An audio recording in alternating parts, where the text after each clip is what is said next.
The morning paper, in the mirror, on your keychain, in your coffee spoon, on your shirt sleeve, in the flat screen, in your mailbox, I'm watching over you. Bonjour to all my lovely, fantastic lights. You're watching a new series of ElliXia's Discography Dives, a series in which we dive into the discographies of some of my favourite artists. This season we are diving into the discography of none other than the Game of Thrones star herself, Sophie Ellis-Bextor, the lead to her new album, Hannah, which comes out on the 2nd of June at the time of recording. Yes, she was in Game of Thrones, look it up. Before we get into today's video, I just want to let you know, as always, that I am ElliXia Q Valentine. That hasn't changed. If you're feeling generous today, please give a like and subscribe. Leave a comment if you're feeling really generous. And if you would like to follow me across the socials, you can find the links for them in the description below. And this week is a good one because we are discussing my favourite Sophie Ellis-Bextor album, and one of my favourite albums of all time, 2007's Trip the Light Fantastic. And just like the last two episodes, we have it in a lovely vinyl courtesy of Plastic Pop Records. And if a vinyl wasn't enough for you, Plastic Pop also have a CD version of it too. And they have a cassette version. I haven't got that though, unfortunately. Today's look is inspired by the album's aesthetic. In terms of photo shoots, there actually aren't a lot to go by with Trip the Light Fantastic. It was quite minimal.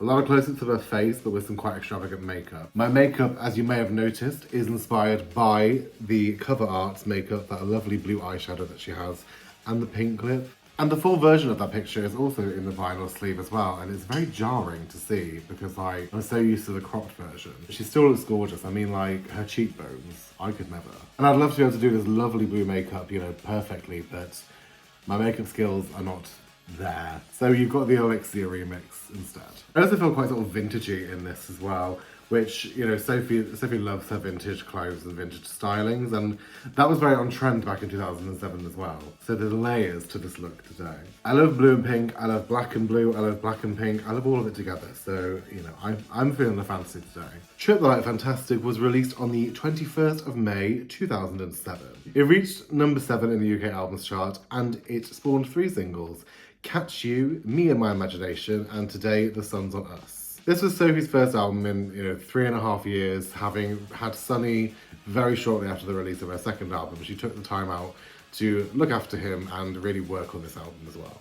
Trip the Light Fantastic is my favourite Sophie Ellis-Bextor album ever. It is one of my favourite albums of all time. 2007, we had a lot of very good albums released that year by some of my other favourites, but Trip the Light comes out on top for me. Why is that, ElliXia, I hear you ask? Well, that's why we're here. So without further ado, let us dive into this track listing.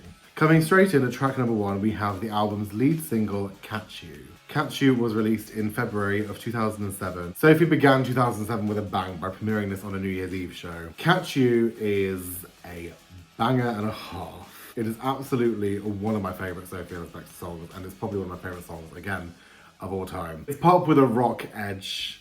It's frantic, it's fast, it's possessive, it's determined. Sophie is thinking about wanting the affection of a certain man, and she will stop at nothing to get it. If that means following him in every inch and corner of the world, then so be it. If she's not in the top drawer, then she's by the cell phone. If she's not by the cell phone, she's by the easy chair. Look around, you never know, you might see a Sophie Ellis-Bextor in the corner. Lyrically, this song is very, kind of scary, actually, if you think about it. It's rather sinister. Of course, this record isn't glamorizing being a possessive stalker, but she plays the part very well. Slight softness in the middle 8 before going straight back into the bang of Catch You. This bitch is determined. She came on this bitch mad as hell. Have to talk about the video.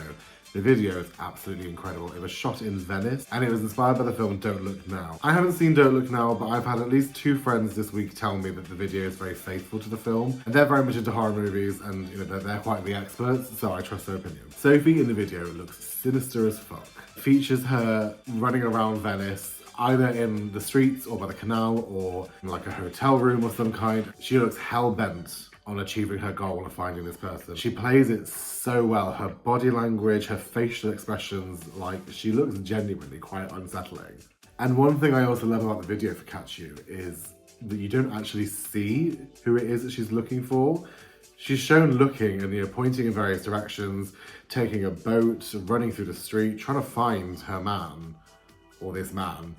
And never actually see him. And I think that kind of adds to like the twistedness of it, because it's like, is the person she's looking for even real? Once again, the lore of Sophie Ellis-Bextor music videos runs very deep.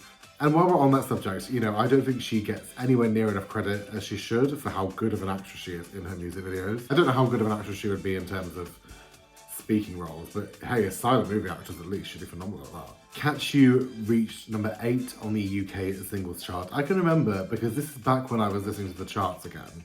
After my high school hiatus, I was 15 and this song came out around my 15th birthday actually. But yeah, the song reached number 8 and to date is actually her last song to reach the top 10 in the UK. Rather sadly, because there are several songs that have come since that deserve to be top 10, but you know, the British public, what do we know? Not a lot, it seems. But that's another video for another day. Moving on to track number 2, we have single number 2, Me and My Imagination. This is quite a shift in tone. Me and My Imagination is significantly a lot more sunny and upbeat. It's a dance, disco-y kind of track, similar to the singles from Read My Lips. Only I would say this one is a lot more jovial. If I could sum up Me and My Imagination in one word, it would be delightful. It talks about meeting a potential suitor and not wanting to reveal everything straight away. He's encouraging this man to not give it all up in one go and to actually maybe even not lead her on per se, but you know, keep her guessing a little bit, keep her in suspense. And the song's quite playful and flirtatious as well. Digital Spy, I believe it was, described it as sun-dappled disco, and I'm thinking, yeah, that's the perfect description for it. Chuck in a delightful, you know, just to stay in tone with what I'm talking about. I absolutely adore Me and My Imagination. The video is really cute as well. It features Sophie walking through like what looks like a TV set of like a street in a park, and then the background becomes black, and then all the outlines of the shapes and everything become neon glowed up lights in different colours. I can tell you it was very much a bit of me in 2007. Back in 2007, all my MySpace backgrounds would be black with brightly coloured things, brightly coloured texts and patterns to really show up the colours in it. So Me and My Imagination, that video was right up my street. Sadly, Me and My Imagination did not do the business chart-wise. It reached number 23, which was the first time Sophie had ever missed the top 20. Part of that apparently was due to some sort of iTunes mix-up. I think the song got released a week early or a week later than it was supposed to be. I'm not really sure what the actual situation was. But on Wikipedia, it's listed as a controversy, so I'm guessing, you know, it upset some people. Me and My Imagination absolutely deserved to be a bigger hit than it was. I was quite an avid chart listener back in 2007, although I didn't really properly get into Sophie Ellis-Bextor myself until 2011 when Make a Scene was released. I can remember Me and My Imagination being released. I can't remember much else. I can remember hearing it when it charted and then that's kind of it. I don't remember it lasting very long, which is a real shame because it's one of my favourite songs now. On to track number 3, we have the third single, Today the Sun's on Us. Again, we have another shift in tone here. We've gone from possessive fast pop rock to sun-dappled disco, and now we've gone to a slow, pensive, soft rock number. Today the Sun's on Us addresses an anxious partner who is constantly worried about what the future might hold and isn't taking the time to enjoy what they have right now. It's absolutely one of my favourite songs again. I know I probably have said that every time. Promise that's not the case for every single song on this record, but I love Today the Sun's on Us. She's approaching it with sensitivity as well. She says, so you need to fear the bad to see the good, and that's the thing you do. You know, it's an acknowledgement that that's how he copes, but she's also pleading with him to not let that ruin everything. Sure enough, seasons change, but don't let today get lost because Today the Sun's on Us. It's a song that means a lot to me because I absolutely relate to it. I know I might come across as a very confident, gorgeous person at the moment, but in reality, I do worry about a lot of things that are beyond my control.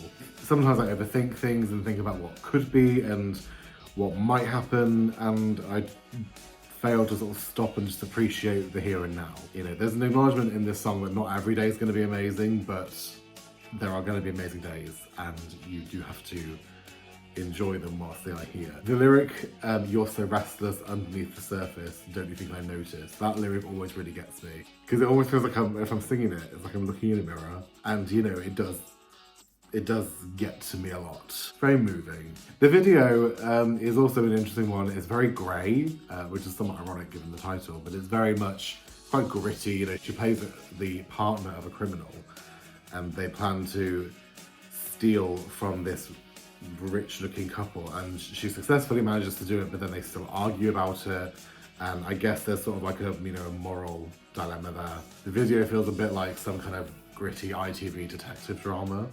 Got that vibe. Not quite fitting to the song's lyrics, if you ask me, but it's still a very, you know, well-acted video again. Today, The Suns on Us reached number 64 in the singles chart upon its release in August 2007, and this broke me and my imagination's record of being her lowest peaking single. I don't know why it didn't do very well. Again, I was an avid chart listener, but I wasn't an avid Sophie fan back then, so I didn't even know of this song at the time it came out. And it's a shame because it is a lovely record. Maybe it wasn't the best single choice, especially in August. Maybe it would have worked more in the winter. I don't really know. But, you know, chart position aside, it's absolutely a song I hold very near and dear to my heart. Track number 4, we have New York City Lights. Quite a self-explanatory song, really. It's a song about wanting to visit New York. She sings about wanting to elope, start a new life. She's got a ticket for a new adventure, and be anonymous in a city that's so huge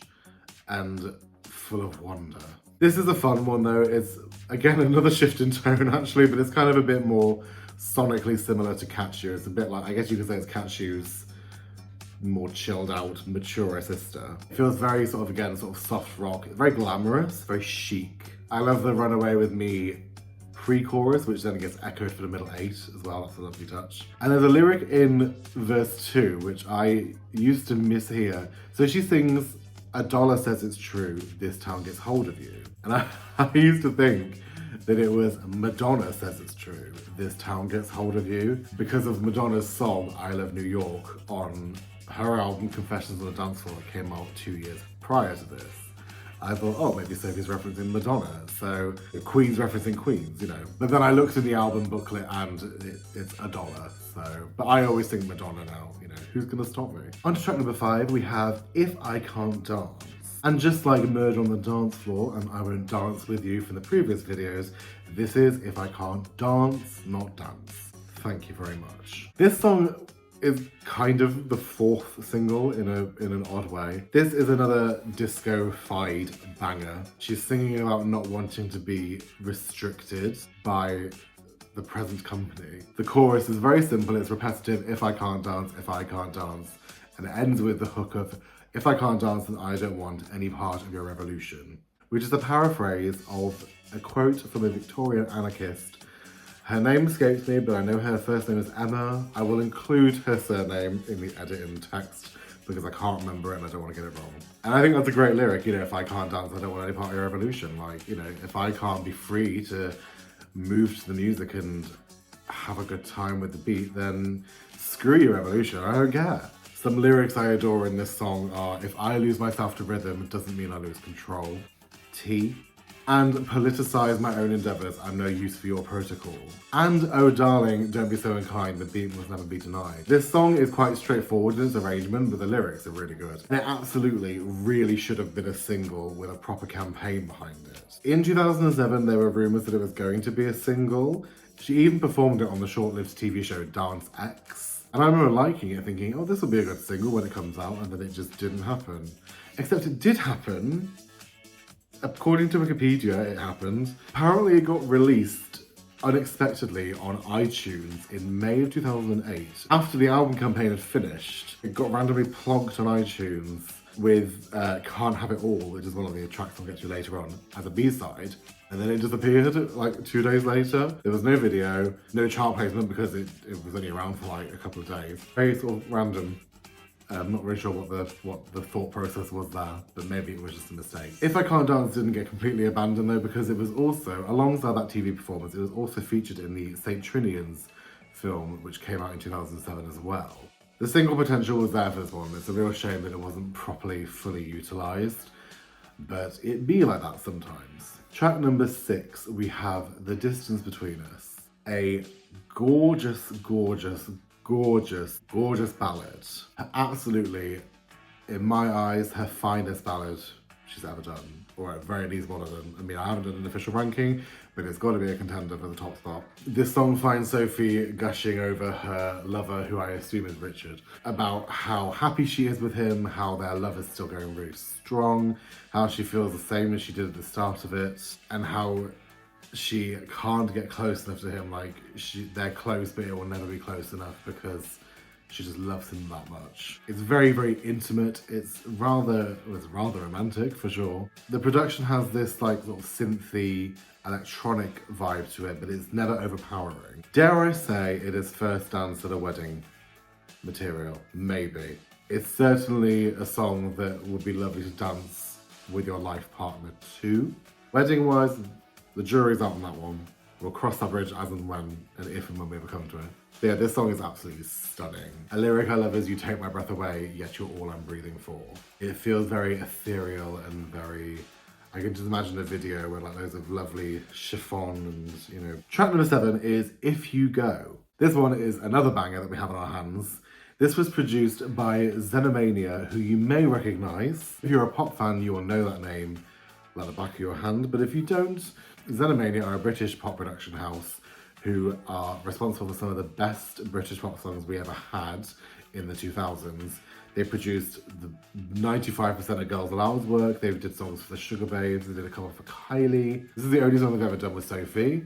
I don't know if there were other offcuts maybe, but this is the only song that's ever been released. And If You Go really does slap. It's got a mid-tempo beat to it. It's very synthy again, and it has that classic Xenomania song structure where they have verse 1 in a certain melody and then verse 2 is in a different melody completely. It's kind of one of those songs as well where sort of like you don't really fully know what the lyrics mean. That's a very classic Xenomania trick as well, where like the songs kind of don't make a huge amount of sense, but they sound so good that you don't really care that you don't know what you're singing. If You Go had single potential written all over it as well, a missed opportunity there for sure. A lyric I particularly like is, "I'd like to be someone you take a chance on," because again, my very single 19-year-old self, when I first heard this album, who had never had a boyfriend before, was very much like, yes, that's me. Like, pick me, choose me, do you know what I mean? Embarrassing, I know. And that is a recurring theme for me, actually, in terms of my personal relatability to the songs. When we come up to track 8, The Only One. Only One is another up-tempo, quite quirky sounding number. It reminds me a little bit of like Bucks Fizz. This song was written with Dan Gillespie-Sells of The Feeling, which is the band that Sophie's husband is a part of. And Dan is the lead singer. He has backing vocals on this song as well in the chorus. It addresses a man who's being a bit reluctant to commit, and she's basically saying, look, I could be like the only one who understands you, so like, come on, let's just get on with it. And I related to Only One quite a bit when this album was new for me, when I was 19, because again, I had like, you know, crushes on straight men who would never ever want me back, and I'd be thinking, yes, I understand the barrier we have, but I could be the only one, because I could be the only one who understands you. I understand you better than all these other girls out there. Very cringe, and you'll be very pleased to know that that's not how I operate anymore.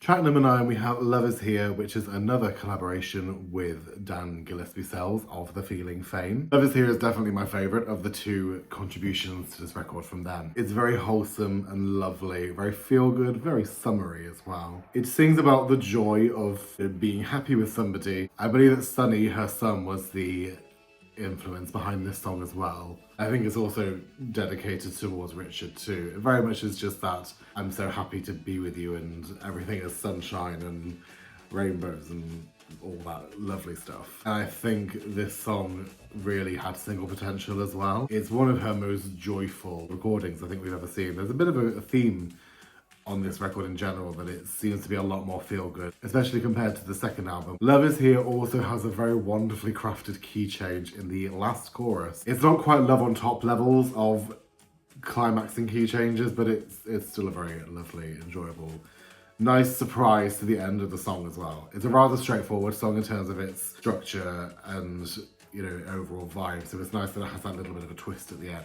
Track number 10, we have New Flame. This one I would describe as short and sweet. It's up-tempo, it's got a bit of a rocky vibe to it as well, which I think was very much the style at the time in the mid-2000s. Girls Aloud and Sugar Babes used to do a lot of that kind of style. The song clocks in under 3 minutes, which well, for modern day songs, that's probably quite long, but you know, compared to the rest of the album, it's a bit shorter. Lyrically, it talks about, you know, the excitement of a new relationship, or a new flame, you know, maybe they haven't got together quite yet, but it's like the excitement of, oh, you know, what's this I'm suddenly feeling for this guy? Not necessarily a standout on the album, but absolutely an enjoyable song nonetheless. And like I said, it's short and sweet, like me. And if there's anybody who in real life can dispute that claim, then no, you can't. Shut up. Track 11, we have one of the album's absolute standouts for me, and that is China Heart. Remember in episode 1 when we were talking about the song Everything Falls Into Place, and Sophie said in an interview about that song that she was trying to go as 80s as she could with it. Well, China Heart for me, although it sounds modern, China Heart for me really does accomplish that. Because it's basically like Sophie's version of Holding Out for a Hero by Bonnie Tyler. It's synthy, it's fast, it's dramatic, it's very much a, oh, kind of song, you know. And again, Sophie's serious, matter-of-fact delivery really suits Camp, because that juxtaposition of like dramatic production and the kind of almost not arsed vocals really works for me. Lyrically, it talks about having a heart that's very fragile and also very guarded as well, you know, it's like, dare you try to get in. China Heart absolutely has single potential in a way. I mean, like, I can imagine a very dramatic video that's almost like fairy tale, like princess in a tower kind of situation. It probably wouldn't have been a good single in 2007 because it is very, very camp, but I would have liked it for sure. And then we come to the conclusion of the non-UK standard edition of this record with track number 12, the standard edition closer, which is What Have We Started. This is a lovely mid-tempo ballad that's quite sort of old school in its sound. I think it's kind of similar to I'm Not Good at Not Getting What I Want, maybe from the previous record, but it's a little bit more streamlined. This song addresses the sort of fear of a new relationship where it's like, oh crap, I've fallen in love again, and this could be really good, but this could be really bad as well. Like, what if, you know, I'm so deep in this love that what if it like permanently damages me? And that kind of, oh, I didn't want to fall in love again and yet here I am trope is arguably a little bit overdone in pop music, but when it's done well, it's really great, and I think Sophie does it very well here. This song is actually quite minimal. It's quite a refresher, I suppose, like quite a nice breather and way to close out what is otherwise quite a dramatic record. What Have We Started is wonderful and vulnerable. This seems to be the case with this series I'm doing, but this is a song that never quite clicked with me prior to like me doing my research for this album. And it very much touches me. Reading about Sophie's experience in her book, the pipeline from her previous boyfriend to her relationship with Richard, and then them suddenly having a child very early on. What Have We Started has like a whole other layer to it, because it's not just them as a couple, but they have a child as well. The line, you know, I'm so far in this time, if you hurt me now, I may never love again. I really believe that she means that in this song. It's very sincere. It's wonderfully vulnerable. And I think this is it's a very lovely way to close out this album. If you're in the UK though, then we do not close with that song. We have 2 bonus tracks. What's nice about the UK bonus tracks this time around is that they are on the end of the albums and they're not like in with the rest of the tracks like the previous 2 albums had. And the first of these we have is track number 13, Can't Have It All. Now this one's a little banger as well, let me tell you. There's plenty of bangers on this record. I know I've, you know, said that for almost every song on this album, but hey, this is what we have. Can't Have It All addresses a prospective lover that she knows she can't have, but like she's still conflicted because she knows she can't be with him, but she still yearns for him. And it addresses that frustration with him for not returning her feelings, but also for her for still holding on to those feelings. The chorus very much goes off on this one. A lyric I like is the middle 8, which is, why won't I listen when I hear them saying, you're better off without a heart that's breaking, though I'm fool enough to love when you don't want me, I'm wise enough to know that you will always haunt me. And once again, 19-year-old me was finding a lot of relatability in this song, because it's that frustration of like, I know I shouldn't even waste my time wanting to be with you, but I can't help it. It's that battle, that age-old battle of head and heart, isn't it? Track number 14, which is Supersonic, the other bonus track.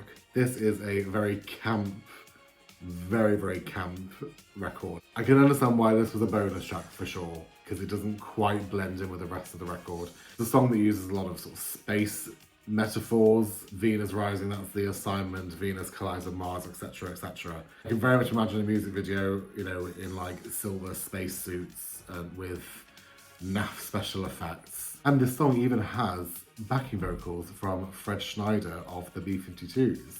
That kind of says everything you need to know about this song, really.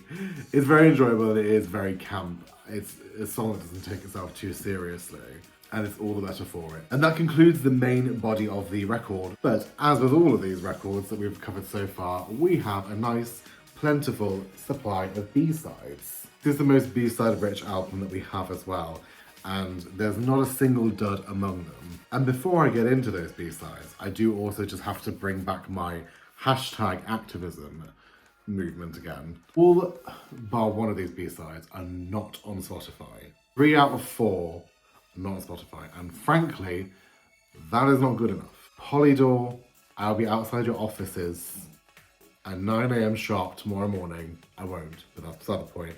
I'll be outside your offices in spirit, shouting justice for Trip the Light's B-side. Give us a Sophie Ellis-Bextor B-side compilation. It can even be called Sophie Ellis B-side. I'm doing your job for you, do you know what I mean? But the fact that these songs aren't on streaming is a travesty.